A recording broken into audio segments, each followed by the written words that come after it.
Assassin's Creed Nexus takes the long-running series into VR. You will run, jump, stab, and kill as Ezio Auditore de Firenze, Cassandra, and Connor on a MetaQuest 2, 3, or Pro. The thought of a parkour-style, long falls and non-stop jumping VR game was a very scary proposition. My stomach was turning at just the thought of a dive from the top of a clock tower into a bale of hay, but somehow Ubisoft pulled it off, and while extended play sessions could eventually wear me down, my tummy held strong, no matter how much I moved. So let's dive into everything else as we stab our way through time and see just how Assassin's Creed Nexus turned out.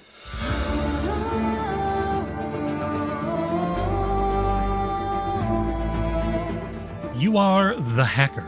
Working for the Brotherhood, you'll infiltrate Abstergo's latest operation, the Nexus. Through the course of 16 missions, you'll relive the memories of Ezio from Assassin's Creed 2's trilogy, Cassandra from Odyssey, and Connor from Assassin's Creed 3. Ezio and Cassandra are fantastic protagonists, and it was great to be back in their shoes. Connor is still a bit boring, but his time frame of the American Revolution is damned cool to visit. Abstergo is looking for pieces of the Antikythera, because for some reason Archimedes' device is all the rage in entertainment this year. After sitting through some decent early acted cutscenes, you'll head off in Ezio's memories and immediately be hit with a lot of bad acting from the game's various side and ancillary characters. It's the main thing that really stuck out to me with Nexus, because in so many ways, this feels like a proper Assassin's Creed game, but a large number of NPC accents don't match location, and some of them just sound like something you'd hear in a bad school play. It's at odds with everything else, as on the new MetaQuest 3, the game looks incredible. I started out on the Quest 2, and it looked a lot rougher, but still ran flawlessly.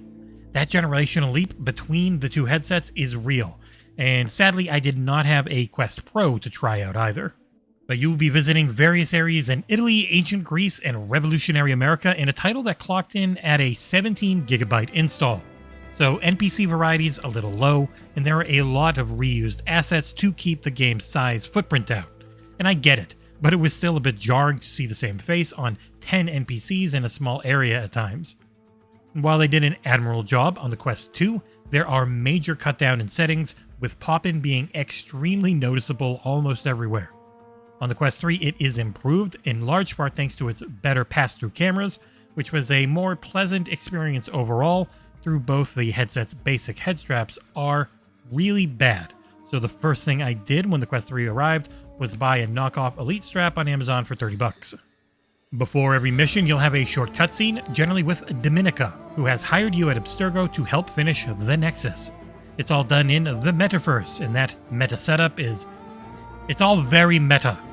And everything is VR here, the people you're talking to, what you're doing, and it works well enough. Sometimes instead of Dominica, you'll be talking with returning Brotherhood members Sean and Rebecca. The puzzles you'll need to complete to access their comms are basic but decently fun.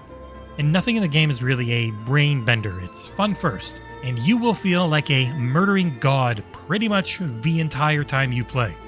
Being a VR parkour fighting game, I was worried about how sick I would feel after a play session. If I hadn't been chugging through quickly for the review, I probably would have taken more time, as short burst sessions of 30 minutes or so were fine with zero issues. But pushing an hour or 5 to hit embargo did leave me dead tired and a little dizzy.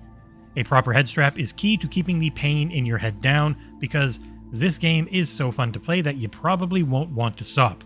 The controls are simple and intuitive. To pull out your hidden blade, you'll hold the trigger for either hand, only on your left for Cassandra, and flick your wrist forward. As long as you hold the trigger down, the blade is out and you can stab away. A is your jump button, and when your blade is out, you can jump from above people even if you're 30 feet up. You get a beautifully smooth slow motion descent, and then you get to stab them right in their goddamn heads. It is horrible and extremely satisfying, and probably my favorite part of the game. Your melee weapon will be on your right hip, your smoke bombs on your left hip, and throwing knives in your chest. You can also pull either a bow or crossbow off your back. And that melee combat is passable, though it's not really physics-based like the better VR brawlers out there. It's a very specific setup for when to attack, how to parry, and it can feel robotic after a while. They were trying to keep it from being spammable, as you will be pushed back by enemies when you swing at them like a crazed ape. The game's ranged combat is far better feeling. You have that bow as Cassandra or Connor, but you can also have a crossbow as Ezio. All three get the smoke bombs and throwing knives as well, and the range attacks are unbelievably accurate. Shooting a guard in the head from 100 feet as I whip knives into 3 of his friends, picking up all of my used ammo off their corpses, and then flinging Connor's tomahawk into the last enemy's face never got old. Mixing that with the game's solid movement, where pressing A as you run will have you jump toward anything you're looking at, made it my dream stealth game. You've got unbelievable grip strength that is never ending, and you can climb up the corner of any building. The focus on fun again shines through here, and the 3 available difficulties let you make things as tough or as easy as you like. Default's pretty darn forgiving, so I did turn things up about halfway through for more of a challenge. Assassin's Creed Nexus succeeds on every front except for its story, which is just kind of fine. It's never bad, with decent writing and mostly solid voice acting, though it feels a bit all over the place with the constant setting changes, and the meta story ends up on a little bit of a disappointing note. Again, it's never bad, but say what you want about how many Assassin's Creed games there are, they tend to have pretty darn good stories. The settings are of course well realized with just enough variety to where you go so that things never feel stale. You can complete a series of challenges, find various items, and more in each level to give you incentive to go back through and get that 100% completion rate. There are parkour challenges, shooting galleries, and various synchronization points, with the latter letting you see each level from a bird's eye view, allowing you to tag enemies and spot hidden treasures. And while some of the voice acting and overall plot are subpar, the music is excellent, as is typical for these games. All 3 protagonist themes are mixed into their levels, with the main title song that felt fresh but still familiar. I didn't run into too many bugs, with most of them being me getting stuck in the environment for a second or two, which isn't major, but anytime you're in VR and you can't freely move, it's a recipe for feeling sick quick.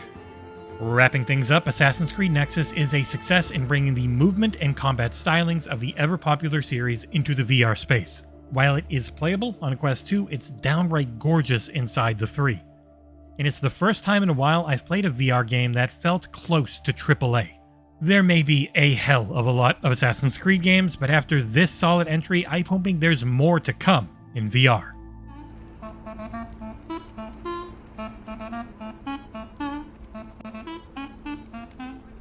Whoa! What?